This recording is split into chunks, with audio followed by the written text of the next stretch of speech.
Bismillahirrahmanirrahim. الذين يأكلون الربا لا يقومون إلا كما يقوم الذي يتخبطه الشيطان من المس ذلك بأنهم قالوا إنما البيع مثل الربا وأحل الله البيع وحرم الربا فمن جاءه موعظة من ربه فانتهى فله ما سلف وأمره إلى الله ومن عاد فأولئك أصحاب النار هم فيها خالدون Sadaqallahul azim. Maghrib ini insyaallah kita akan bertadabbur, menghayati, memahami ayat 275. Ayat 275 daripada surah Al-Baqarah. Dikatakan bahwa ayat ini adalah ayat yang terakhir diturunkan kepada Nabi kita Muhammad sallallahu alaihi wasallam. Jadi sebelum 3 bulan Nabi kita Muhammad sallallahu alaihi wasallam meninggalkan dunia, bertemu dengan Allah Subhanahu wa taala, 3 bulan sebelumnya ayat ini diturunkan. Karena ayat ini diturunkan yaitu di mana di padang Arafah. Ketika Rasulullah sallallahu alaihi wasallam melaksanakan ibadah haji perpisahan, Hajjatul Wada' pada tahun ke-10 Hijrah.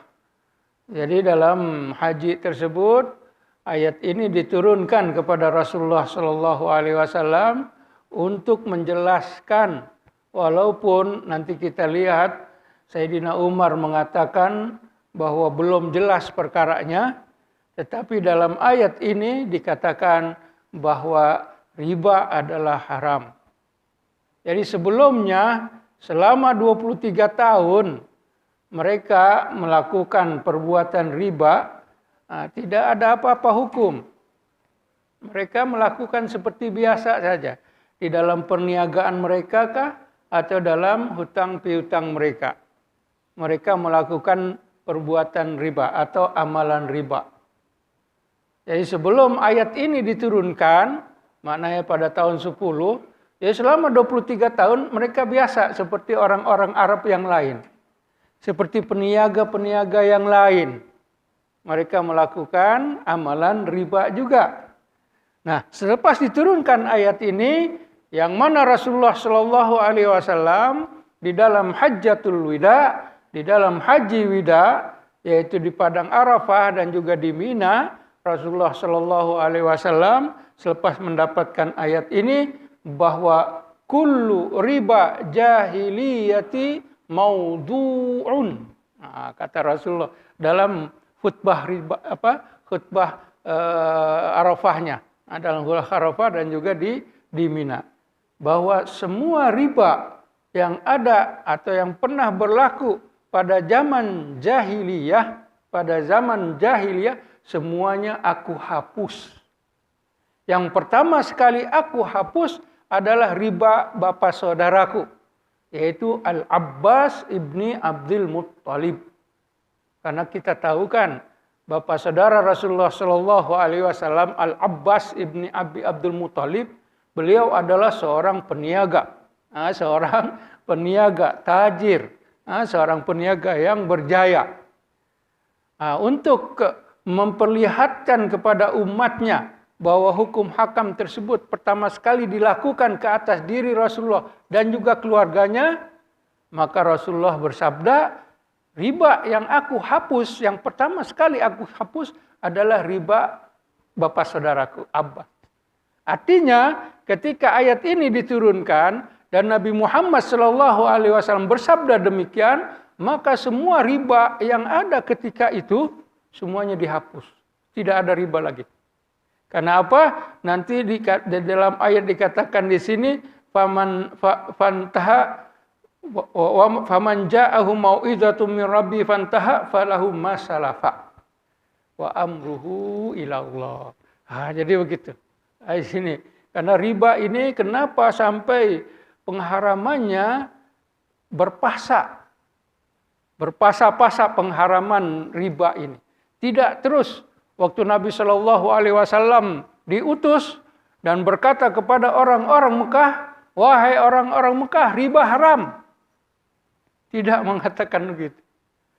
Rasulullah hanya pertama sekali berkaitan dengan tauhid, berkaitan dengan hari akhirat, berkaitan dengan kebaikan, keburukan, tapi riba tidak disentuh, belum disentuh. Padahal riba adalah amalan harian, bahkan sudah menjadi sebati dengan bangsa Arab. Sama juga seperti minum khamar.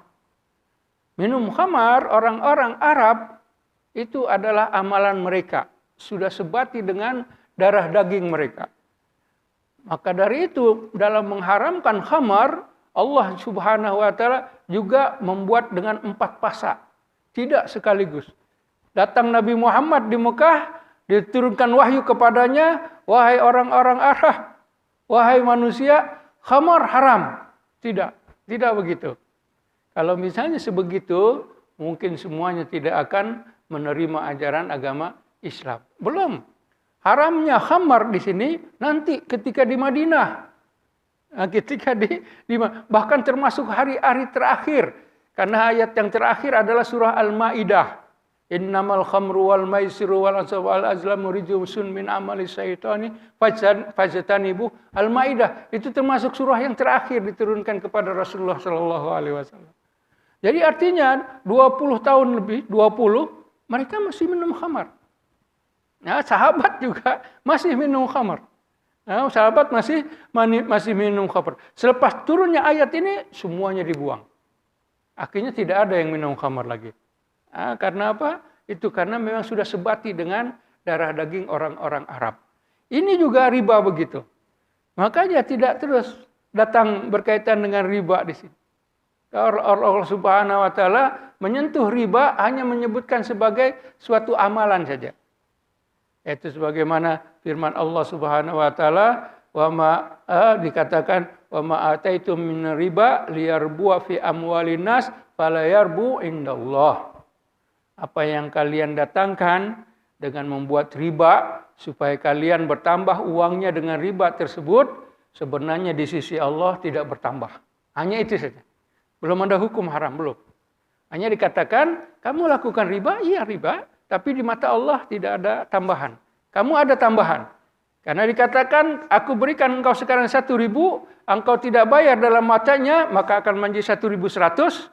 Kalau engkau tidak bayar lagi, 1.200. Nah, begitu. Itu 100 atau 200 tambahan. Ya kan? Tapi di sisi Allah bukan tambahan. Fala yarbu indallah. Di sisi Allah tidak ada tambahan. Itu yang pertama ayat. Nah, ayat yang pertama diturunkan kepada kepada Rasulullah Shallallahu Alaihi Wasallam dan orang-orang Mekah ketika itu. Belum sampai kepada waktunya untuk membuat atau mengeluarkan hukum atau membuat hukum bahwa riba adalah haram. Belum. Mereka masih berniaga. Nabi Muhammad 13 tahun di Mekah. Masih berniaga. Umat Islam juga masih berniaga. Amalan biasa, amalan riba masih berlaku juga. Walaupun sesama seorang Islam. Berlaku juga seperti itu. Amalannya begitu. Karena itulah amalan dalam perniagaan. Dan juga amalan dalam utang piutang. Duyun. Nah, dalam utang piutang amalannya seperti begitu. Jadi masih tetap. Sehingga datanglah satu ayat yang mana Allah Subhanahu wa taala berfirman, ya ayyuhalladzina amanu, katanya di sini wahai, ini khusus untuk orang beriman. Dikata kepada orang yang beriman. Begitu. Karena apa? Sekarang sudah pindah di Madinah. Yang ayat yang pertama masih di Mekah itu. Apa yang kamu datangkan dan kamu bayarkan untuk riba atau kamu menerima riba, ada lebihannya, itu di mata Allah tidak lebih. Tidak ada lebihan. Tidak ada apa-apa. Masih biasa, belum ada hukum haram. Kalau misalnya dilarang, artinya tidak boleh. Ini hanya pengajaran. Ini hanya panduan. Bahwa kamu melakukan riba, di mata Allah dia tidak ada tambahan. Walau kamu lihat itu ada tambahan. Nah, selepas itu datang ayat yang ketiga. Datang ayat yang ketiga, yaitu firman Allah Subhanahu wa taala, ya ayyuhalladzina amanu la ta'kulur riba adhafan mudha'afa. Nah, ini yang ketiga. Jadi masih tahunan itu masih melakukan amalan riba, tetapi ketika ayat ini diturunkan, orang-orang beriman, yaitu firman-Nya maknanya tadi tafsirnya, wahai orang-orang yang beriman, janganlah kalian memakan riba berlipat ganda. Maknanya kalau kamu meminjamkan 100 ringgit, nanti kamu ambil 200. Atau kamu misalnya berniaga, memberikan uang untuk berniaga, nanti kamu ambil lipat ganda. Kamu beri 1.000, dia bayar 2.000. Nah, ayat ini berbunyi seperti itu. Ya ayyuhallazina amanu la ta'kulur riba adhafan mudha'afah. Berlebihan. Maknanya, pemahamannya, kalau misalnya mengambilnya sedikit, tidak apa-apa. Ya kan? Yang dilarang adalah berlipat ganda. Disebutkan berlipat ganda. Sama seperti larangan khamar. Larangan khamar yang nomor 3 ayatnya seperti begitu. Sama dia punya itu. Yang akhirnya turunlah ayat ini. Ini turun kita sudah sebut bila tahun 10. Tahun 10 kita sudah sebutkan pada bulan apa? Bulan Zulhijjah. Yaitu bulan haji. Bulan haji ketika Rasulullah berada di Arafat dan di Mina. Turunlah ayat ini. Jadi lihat ya, 23 tahun tuh. 23 tahun dari dilantiknya Rasulullah SAW sampai diturunnya ayat ini. Ketika diturunkan ayat ini sedang berada di Mekah, yaitu dalam keadaan haji. Sesuai diturunkannya di Mekah. Karena apa? Sebagaimana kita pernah bincangkan bahwa orang-orang Mekah ini adalah para peniaga. Makanya disebutnya Quraisy. Quraisy ini artinya peniaga. Karena orang-orang Quraisy kan mendapatkan kenikmatan mereka. Li'ilafi Quraisy ilafihim rihlatash shita'i was-shaif. Kan begitu. Ya, mereka perjalanan perniagaan waktu musim sejuk dan waktu musim panas. Mereka itu nikmat dari Allah itu. Nikmat dari Allah. Karena orang Mekah itu mendapatkan kenikmatan tersebut sebagaimana disebutkan di dalam di akhir surah Al-Ankabut, bahwa kota Mekah itu kodanya haraman amina. Haraman amina. Allah telah menjadikan kota Mekah ini adalah kota suci yang aman. Walaupun di sekitarnya yutakhafafun nasu min haula. Di sekitar kota Mekah terjadi peperangan.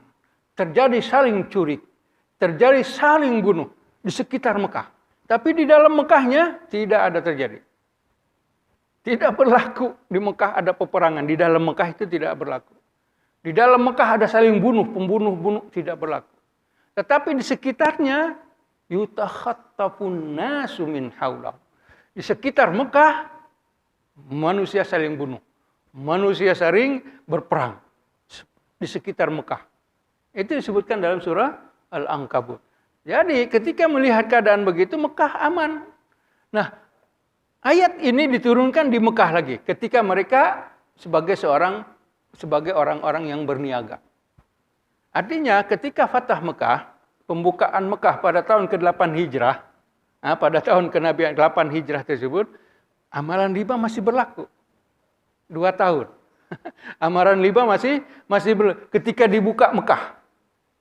Orang-orang Mekah semuanya yadkhulu fi dinillahi afwaja, masuk ke agama Allah secara keseluruhannya. Orang-orang Mekah, walaupun begitu mereka tetap melakukan riba. Karena belum turun ayat ini. Masih belum turun ayat yang ini. Tahun ke-10 lah baru diturunkan ayat ini. Jadi di Mekah tersebut arti ayat ini adalah Alladzina ya'kuluna riba la yaqumuna illa kama yaqumul ladzi yatakhabbatahu syaitanu minal mas. Ini orang yang memakan riba, orang yang mengambil riba, ya'kuluna riba, makan. La yaqumuna, mereka tidak berdiri, mereka tidak dapat berjalan. Dikatakan katanya ini di akhirat. Nanti hari kiamat mereka ini tidak boleh berdiri. Tapi kalau mereka berdiri, seolah mereka illa kama yakumul ladzi yatakhabbatahu syaitanu minal mas. Kalau mereka boleh pun nanti di hari kiamat, seandainya mereka boleh berdiri, tetapi berdirinya adalah seperti yang kena orang-orang yang kena rasuk. Orang-orang yang kena rasuk, akhirnya dia jalannya terhuyung-huyung. Terhuyung-huyung karena apa? Karena sentuhan setan. Yatakhabbatu syaitanu minal mas, disentuh oleh syaitan. Tidak apa. Nanti hari kiamat mereka berdiri juga, tidak seperti orang-orang yang lain. Nanti itu sebagai tanda bahwa dalam berjalan mereka terhuyung-huyung. Karena apa? Seolah-olah disentuh oleh setan, yaitu dengan pengertian kerasukan. Itu dia di akhirat. Ahli tafsir semua, Ibnu Abbas, Qatadah, semuanya memang mengatakan begitu, bahwa ini keadaannya nanti di akhirat, bahwa mereka tidak akan boleh berdiri dengan sempurna kecuali seperti mereka disentuh oleh setan, kerasukan. Ya tidak boleh, tidak tahu apa pikiran. Karena seperti begitu juga apa yang dilihat oleh Rasulullah ketika Isra dan Mi'raj. Dalam perjalanan Isra dan Mi'raj, Rasulullah Shallallahu Alaihi Wasallam melihat di neraka bahwa ada seorang manusia yang mana perutnya besar seperti rumah, kemudian di dalamnya banyak ular yang mengalir, yang berjalan disebut. Jadi badan rumah, perutnya ular-ular. Kemudian, waliyazubillah, kan seperti itu. Nabi bertanya kepada malaikat Jibril, wahai malaikat Jibril, itu siapa mereka ini? Mereka ini adalah orang-orang yang memakan riba.